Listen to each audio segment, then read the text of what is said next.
Hello and welcome to ज्ञान विज्ञान। आज हम आए हैं आपके सामने क्लास 10th का साइंस का लाइफ प्रोसेस चैप्टर से सब टॉपिक ट्रांसपोर्टेशन के 25 एमसीक्यूज के साथ। इन एमसीक्यूज के थ्रू हम इनकी डिटेल्स को एक बार फिर से रिवाइज करेंगे। तो चलिए स्टार्ट करते हैं। इस वीडियो में हम ट्रांसपोर्टेशन के दो पार्ट्स लेंगे। पहले पार्ट में हम ह्यूमन सर्कुलेटरी सिस्टम के क्वेश्चंस को सॉल्व करेंगे और सेकेंड पार्ट में हम प्लांट में वाटर का ट्रांसपोर्ट और फूड का कंडक्शन इन दोनों के बारे में एमसीक्यू सॉल्व करेंगे। तो पहला क्वेश्चन लेते हैं, which component of blood is responsible for transporting oxygen to the tissues. यानी कि टिश्यूज की तरफ ऑक्सीजन ले जाने के लिए ब्लड का कौन सा कंपोनेंट रिस्पॉन्सिबल है, कौन ले जाता है ऑक्सीजन टिश्यूज की तरफ। The correct answer is C, RBCs, red blood cells. Second question है, the muscular wall that separates the right and left side of the heart. आप जानते हैं कि हार्ट के चार चेंबर होते हैं। चार चेंबर इस तरीके से डिवाइडेड होते हैं कि दो चेंबर ऊपर और दो चेंबर नीचे। लेकिन ये जो लेफ्ट और राइट के चेंबर हैं, ये राइट और लेफ्ट के जो चेंबर्स हैं, उनके बीच में एक डिवीजन होती है, एक दीवार होती है। तो इस दीवार का क्या नाम है? इसका नाम है बी सेप्टम। क्वेश्चन नंबर 3 देखते हैं, which chamber of the heart receives oxygenated blood from the lungs. यानी लंग्स से हार्ट की तरफ ऑक्सीजन वाला ब्लड आता है, तो वो कौन सा चेंबर है जो रिसीव करता है। देखिए, आप इस तरीके से याद कर सकते हैं कि हार्ट के एक बॉक्स बना लीजिए, उसके चार पार्ट्स कर दीजिए। ये आपका राइट वाला पोर्शन है, ये लेफ्ट वाला पोर्शन है। ये राइट वाला ऊपर के हिस्सों को हम कहते हैं एट्रियम या ऑरिकल्स, और नीचे के हिस्सों को हम कहते हैं वेंट्रिकल्स। तो यहाँ अगर हमारा लंग्स है, ये हमारे लंग्स हैं, और ये अगर हमारी बॉडी है, तो जो हमारा वेंट्रिकल है, ये राइट वाला वेंट्रिकल, ये लंग्स की तरफ ब्लड लेके जाता है। कौन सा वाला? कार्बन डाइऑक्साइड वाला। और लंग्स से ऑक्सीजन वाला ब्लड रिसीव करता है लेफ्ट ऑरिकल, लेफ्ट एट्रियम भी हम कह सकते हैं। तो हमारा आंसर है C, left atrium. Why do ventricles have thicker muscle walls than atria. Ventricles की जो वॉल्स होती हैं, ये एट्रियम के रिस्पेक्ट में, एट्रियम के कंपैरिजन में मोटी क्यों होती हैं? तो उसका कारण है, आप यहाँ देखिए, वेंट्रिकल ने ब्लड भेजना है लंग्स की तरफ, जबकि ऑरिकल ने ब्लड भेजना है केवल वेंट्रिकल की तरफ। ये जो लेफ्ट राइट वेंट्रिकल है, इससे ब्लड जा रहा है लंग्स में, और जो लेफ्ट वेंट्रिकल है, इससे ब्लड जा रहा है पूरी बॉडी में। तो यानी वेंट्रिकल्स को ब्लड दूर भेजना है, इसीलिए इनकी वॉल ज्यादा मस्कुलर है, ताकि ज्यादा पावर जनरेट हो। तो the answer is C, to pump blood into various organs with high pressure. Fifth question देखते हैं, which blood vessel carries deoxygenated blood. Deoxygenated blood यानी कार्बन डाइऑक्साइड रिच ब्लड कौन सी ब्लड वेसल ले जाती है हार्ट से लंग की तरफ? तो हार्ट से लंग की तरफ हमने पिछली बार भी देखा था, लास्ट क्वेश्चंस में भी हमने डिस्कस किया था कि हार्ट से लंग की तरफ कौन सी ब्लड वेसल ले जाती है? Pulmonary artery. ये क्वेश्चन इस तरीके से भी पूछा जाता है। देखिए, आर्टरी का मेन काम होता है ऑक्सीजन वाला ब्लड बांटना। तो ऐसा पूछा जाता है कि इसका एक्सेप्शन कौन है, यानी कौन सी वो आर्टरी है जो ऑक्सीजन ना ले जाकर कार्बन डाइऑक्साइड ले जाती है। तो उसका आंसर है pulmonary artery. Same pulmonary vein के लिए भी पूछा जाता है। वेन्स का काम होता है कार्बन डाइऑक्साइड वाला ब्लड लेके जाना टिश्यूज की तरफ से, लेकिन इसका एक्सेप्शन है पल्मोनरी वेन। वो कार्बन डाइऑक्साइड वाला ब्लड ले जाने की बजाय ऑक्सीजन वाला ब्लड ले जाती है। Question number 6, double circulation in humans means. Humans में डबल सर्कुलेशन का मतलब क्या होता है? तो डबल सर्कुलेशन का मतलब होता है कि हार्ट के थ्रू जो ब्लड है वो दो बार फ्लो करता है। एक साइकिल में ब्लड हार्ट के थ्रू दो बार फ्लो करता है। अगर हम इसको हार्ट मान के चले, तो एक बार ब्लड आया ऑरिकल से वेंट्रिकल में, फिर यहाँ से लंग्स में, ये लंग्स है, और फिर लंग से दोबारा आया एट्रियम में, यहाँ से वेंट्रिकल से होता हुआ फिर पूरी बॉडी में ब्लड सपोर्ट करता है। तो आप देखेंगे दो बार, एक साइकिल में दो बार आ रहा है ब्लड हार्ट में। तो यही है हमारा answer. Question number 7, walls are present in veins but not usually in arteries. तो देखिए, वॉल्स का जो डायमीटर है, जो अंदर का जो ल्यूमन है, वो बड़ा होता है। ठीक है, आर्टरी का जो ल्यूमन है मस्कुलर होता है, थोड़ा छोटा होता है। ठीक है, और वॉल्स में ब्लड प्रेशर के साथ नहीं बहता, लेकिन आर्टरी में ब्लड प्रेशर के साथ बहता है। तो आर्टरीज हैव हाई प्रेशर, तो ब्लड वापस लौटेगा नहीं। लेकिन वेन्स में इतना प्रेशर नहीं होता, इसलिए वेन्स में बैकफ्लो हो सकता है। तो बैकफ्लो को रोकने के लिए वॉल्व लगाए जाते हैं। 8th question, the normal blood pressure of a healthy adult is. तो हेल्दी एडल्ट में blood pressure, normal blood pressure है 120/80 mmHg।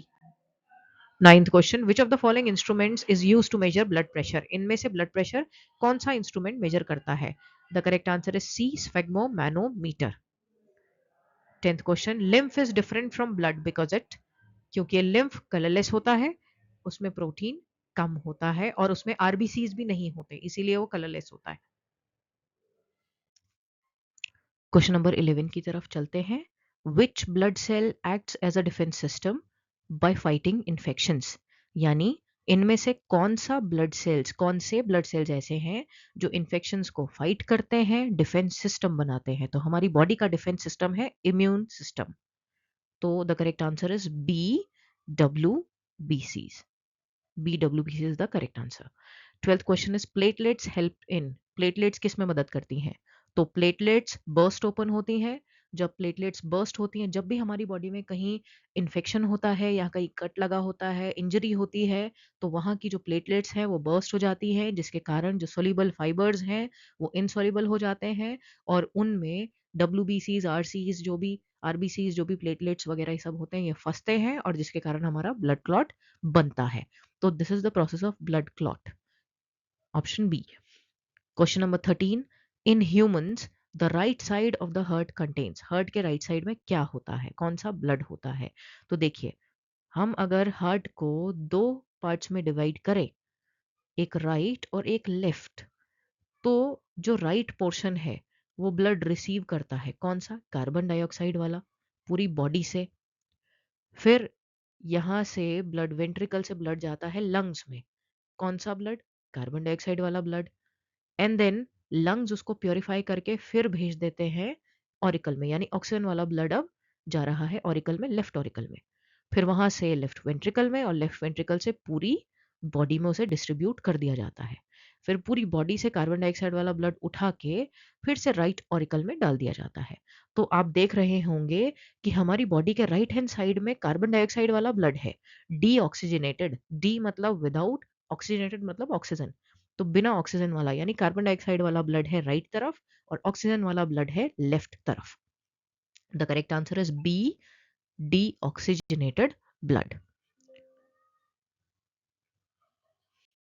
Question number 14, the largest artery in the human body is. हमारी ह्यूमन बॉडी की सबसे बड़ी artery कौन है? तो सबसे बड़ी आर्टरी है अओर्टा, जिसने पूरी की पूरी बॉडी में ब्लड को बांटना है। कहाँ से? लेफ्ट वेंट्रिकल से। और यही कारण है कि लेफ्ट वेंट्रिकल हाईली मस्कुलर होता है। The 15th question, capillaries are important because they. Capillaries important है क्यों? क्योंकि वो क्या करती हैं? They are the actual sites of exchange of material between blood and cells. देखिए, कोई भी टिश्यू है, उस टिश्यू में आर्टरी केवल बाहर तक ही रहती है। आर्टरी बड़ी होती हैं तो वो टिश्यूज के अंदर नहीं जाती। आर्टरीज टूटती हैं कैपिलरीज में और तब कैपिलरीज एक्सचेंज करवाती हैं फूड का, ऑक्सीजन का एंड अदर मटेरियल्स का, हार्मोन्स का टिश्यूज के अंदर। फिर कैपिलरीज जुड़ती हैं, सारा वेस्ट प्रोडक्ट लेके आती हैं और वो बन जाती हैं वेन्स में। तो यानी टिश्यू के बाहर एक तरफ है आर्टरी जिसका काम है ब्लड लेके आना टिश्यू की तरफ, एक तरफ है वेन जिसका काम है टिश्यू से ब्लड लेके जाना वापस, और इसके बीच में आई है आपकी कैपिलरीज। तो कैपिलरीज में ही एक्सचेंज होता है मटेरियल्स का, सेल और ब्लड के बीच में। चलिए अब बढ़ते हैं पार्ट बी की तरफ, जिसमें हम प्लांट्स में ट्रांसपोर्टेशन के बारे में पढ़ेंगे। Transportation in plants. तो प्लांट्स में किस चीज का ट्रांसपोर्टेशन होता है? वाटर का, जिसके साथ साथ मिनरल्स भी ट्रांसपोर्ट होते हैं, और खाने का, क्योंकि उसमें फोटोसिंथेसिस होगी लीव्स में। तो अगर लीव्स में खाना बन रहा है तो उसे पूरी बॉडी में भी पहुंचाना है। अगर रूट्स पानी एब्जॉर्ब कर रही हैं तो भी उसे हर लीफ के कोने तक, लीफ के हर एक कोने तक पहुंचाना है। 16th क्वेश्चन देखते हैं। The tissue responsible for the transport of water and minerals in plants is. वो टिश्यू जो कि वाटर और मिनरल के ट्रांसपोर्ट के लिए रिस्पॉन्सिबल है, किसमें? प्लांट्स में। तो वो है xylem. Xylem is responsible for transportation of water and minerals, and phloem is responsible for the conduction or transportation of food. Question number 17. The upward movement of water from roots to leaves is primarily driven by, यानी कि जो root से leaf तक पानी जाता है, तो root से लीफ तक पानी डायरेक्टली अपवर्ड जाता है, ऊपर की तरफ चढ़ता है पानी। तो वो पानी को ऊपर कौन खींचता है, कौन सी ऐसी फोर्स होती है जो पानी को ऊपर खींचती है? That is transpiration pull. Leaves में ट्रांसपिरेशन होता है। ट्रांसपिरेशन के दौरान लीव्स में से वाटर वेपर बाहर आ जाते हैं स्टोमेटा के थ्रू। वहां पे वैकेंसी क्रिएट हो जाती है पानी की। तो उस कमी को पूरा करने के लिए लीव्स जो है वो स्टेम से खींचती हैं पानी, और स्टेम बदले में रूट से पानी खींचता है, जिसके कारण रूट एट द एंड पानी को सॉइल से एब्जॉर्ब करते हैं। Question number 18. Translocation is the term used for. तो ट्रांसलोकेशन शब्द कहाँ इस्तेमाल होता है? ट्रांसलोकेशन शब्द इस्तेमाल होता है ट्रांसपोर्ट ऑफ फूड।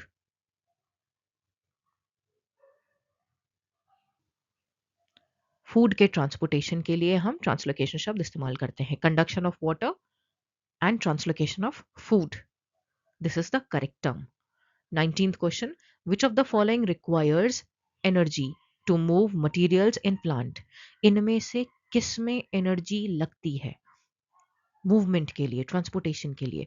तो एनर्जी लगती है फूड के ट्रांसपोर्टेशन के लिए, क्योंकि जाइलम जो है वो तो ट्रांसपिरेशन पुल के जरिए, जो कि सन की एनर्जी के थ्रू हो रहा है, उससे हो जाता है। लेकिन जो फूड है वो उसका मूवमेंट बाई डायरेक्शनल होता है।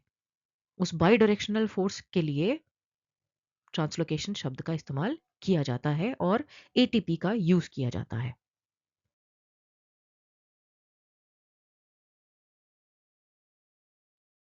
Question number 23. Transpiration helps the plant by. Transpiration plant की हेल्प कैसे करता है? तो ट्रांसपिरेशन से प्लांट का सरफेस कूल होता है, ये भी सही है। ट्रांसपिरेशन मिनरल्स को एब्जॉर्ब करता है, उसमें हेल्प करता है, ये भी सही है। और ट्रांसपिरेशन के कारण एक सक्शन पुल बनता है जिसकी वजह से वाटर एब्जॉर्ब होता है बाय रूट्स। तो ये तीनों के तीनों ऑप्शन सही हैं, तो हमारा आंसर है option D, all of the above. Question number 24. Which part of the plant absorbs water and mineral from the soil? Plant का कौन सा पार्ट सॉइल से वाटर और मिनरल एब्जॉर्ब करता है? The correct answer is C, root hairs. इस series का आखिरी question. If the xylem of a plant is mechanically blocked, अगर प्लांट का जाइलम मैकेनिकली ब्लॉक्ड है, यानी वो ट्रांसपोर्ट नहीं कर सकता है, तो कौन सी प्रोसेस रुक जाएगी? तो जो प्रोसेस रुकेगी वो है ट्रांसपोर्ट ऑफ वाटर। आपके बोर्ड्स पास हैं, अच्छे से तैयारी करिए, कोई स्ट्रेस लेने की ज़रूरत नहीं है। अब आपने बिल्कुल काम तरीके से अपनी स्ट्रैटेजी तैयार करनी है और रिवाइज करना है। तो all the best for your exams.